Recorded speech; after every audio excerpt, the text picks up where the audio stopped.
بچپنے کی مطلب ایک ہوتی ہے نا، تو الحمدللہ ہم جب یاد کرتے ہیں چھوٹی چھوٹی باتوں کو تو خوشی بھی ہوتی ہے اور یاد آتی ہے کہ الحمدللہ اللہ تبارک و تعالیٰ کے فضل و احسان سے بچپن ہی سے نعت پڑھنے کا شوق بہت زیادہ تھا۔ اور پھر ظاہر انسان سے ہزاروں طرح کی خطائیں ہو جاتی ہیں، تو پھر ندامت کے آنسو نکلتے ہیں اور پھر یاد آتی ہے کہ اللہ تبارک و تعالیٰ شاید وہ بچپن کی نیکیوں کے سبب اللہ تبارک و تعالیٰ ہماری مغفرت کر دے۔ بہانے مطلب جس طرح اللہ تبارک و تعالیٰ کی رحمت ڈھونڈتی ہے نا، اسی طرح ہم سے بھی کوئی نیکی ہو جائے تو ہم اس نیکی کو یاد کر کے اللہ کی رحمت سے یہ امید کر سکتے ہیں کہ اللہ فلاں نیکی کے صدقے ہماری بخشش کر دے۔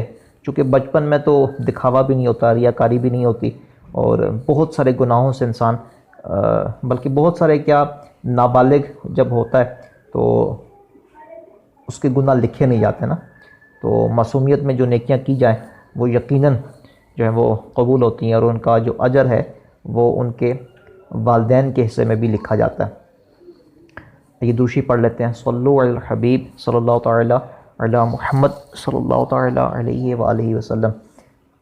نمبر 5، خالی بند کمرے یا حال میں بھی نعت کی پریکٹس کی جا سکتی ہے۔ اس میں بھی وہی معاملہ ہے کہ آپ کی آواز گونجتی ہے، جس سے آپ کو نعت کا سر بہتر کرنے میں مدد ملتی ہے۔ یہاں ایک اور بات میں آپ سے عرض کروں کہ آپ نے دیکھا ہوگا اکثر قرہ حضرات جو ہوتے ہیں تلاوت جو کرتے ہیں وہ، اور بعض نعت خواں بھی ایسا کرتے دکھائی دیتے ہیں، ہاتھ اپنے منہ کے آگے رکھتے ہیں، جس طرح یوں سمجھ لے کہ انسان موبائل رکھتا ہے نا، یہ اس ٹائپ کا ہاتھ وہ رکھتے ہیں۔ ہاتھ کی ہتھیلی منہ کے قریب ہوتی ہے اور جو انگلیاں ہوتی ہیں وہ کانوں کے قریب ہوتی ہیں۔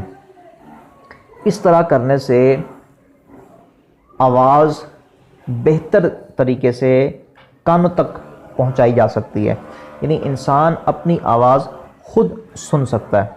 تو اس سے 2-3 فائدے ہوتے ہیں۔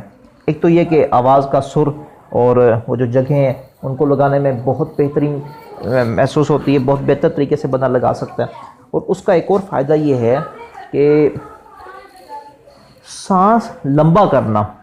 دیکھیں جب آپ لمبے سانس میں نعت شریف پڑھتے ہیں نا، آواز کو اٹھاتے ہیں، چاہے وہ تلاوت قرآن پاک میں ہے یا نعت شریف میں، تو آپ جتنی آواز کو بلند کریں گے آپ کا سٹیمنا اتنا کم ہو جائے گا۔ بعض اوقات یہ ہے کہ اچھے ساؤنڈ لگے ہوں، آپ ہلکا سا پڑھیں تو ساؤنڈ آپ کی آواز کو بہتر بنائے، تو آپ نے دیکھا ہوگا کہ آپ کی جو کارکردگی ہے پڑھنے کی وہ بہت بہتر ہو جاتی ہے۔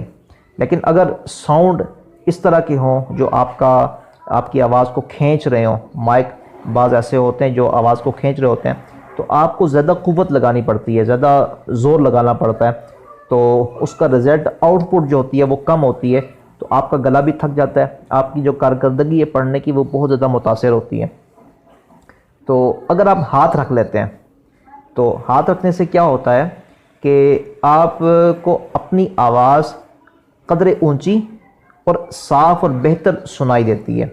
تو آپ کو جو ایکسٹرا زور لگانا پڑتا ہے نا قدرتی طور پہ، اب آواز کی جو آؤٹ پٹ ہے وہ اگر زیادہ نہیں ہے، ساؤنڈ سسٹم نہیں ہے، تو آپ کو جب آپ ہاتھ رکھیں گے تو اپنی آواز قدرے بلند محسوس ہوگی تو آپ اپنے دائرہ اختیار میں رہ کے نعت پڑھیں گے، آواز کو جو اٹھائیں گے اپنے دائرہ اختیار میں اٹھائیں گے، تلاوت قرآن پاک ہو یا نعت رسول مقبول صلی اللہ تعالی علیہ وآلہ وسلم ہو، تو اس سے یہ ہوتا ہے کہ آپ کے سانس کی جو لمٹ ہے وہ زیادہ ہو جاتی ہے۔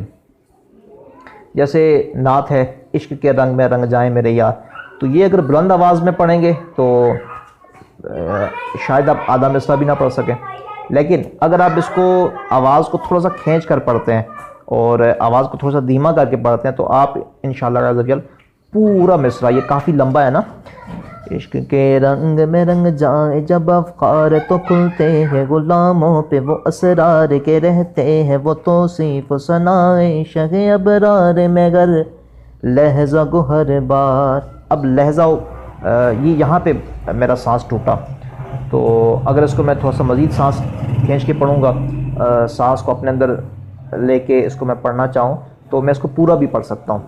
اب اگر میں زور سے پڑھوں گا تو ہو سکتا ہے کہ میں اتنا زیادہ نہ پڑھ پاؤں، آدھا مصرع پڑھوں تو میرا سانس جو ہے وہ ختم ہو جائے. تو یہ ہاتھ جو رکھتے ہیں نا، اس کی یہ وجہ ہوتی ہے. تو بالکل بند کمرے میں بھی آواز ٹکرا کے واپس آئے گی. آپ کو اپنی آواز بلند ہوتی ہوئی محسوس ہوگی. جب آواز بلند ہوگی تو آپ کو اپنی آواز اچھی طریقے سے سنائی دے گی، تو آپ اچھا پڑھ پائیں گے. خالی مٹکے میں، گڑھے میں، گڑھا جو ہوتا ہے تو، اور بند کمرہ یا ہال، یا جیسے میں نے عرض کیا کہ وہ برتن وغیرہ، تو یہ جو دودھ کے برتن کی مطلب بڑی سی بالٹی ہوتی ہے، اس میں کلو سوا دو کلو دودھ آ جاتا ہے. تو مطلب یہ کوئی بھی خالی برتن نا، آواز آپ کو اپنی سنائی دینی چاہیے. ٹھیک ہو گیا. یہ چوتھے اور پانچویں طریقے پہ بھی ہم نے تھوڑی سی گفتگو کر لی. مزید انشاءاللہ عز و جل، یہ ٹائم کافی ہو گیا، تقریباً یہ 4 منٹ ابھی کے ہیں، 13 منٹ پہلے کے ہیں. تو انشاءاللہ عز و جل کل جو ہے وہ مزید طریقوں پہ گفتگو کریں گے. آخر میں پھر درود شریف پڑھ لیتے ہیں. صلو علی الحبیب صلی اللہ تعالی علی محمد صلی اللہ تعالی علیہ وآلہ وسلم. گھر بیٹھے بہترین نعت خوان بننے کا موقع. آن لائن نعت کورسز جن میں 50,000 لکھی ہوئی نعتیں، 5,000 نعتیں، 100 سے زائد درود و سلام، 9 مختلف زبانوں پر مشتمل نعتیں، 300 سے زیادہ لیکچرز اور اسباق اور بہت کچھ شامل ہے. مزید معلومات کے لیے دیے گئے نمبر پر رابطہ فرمائیں.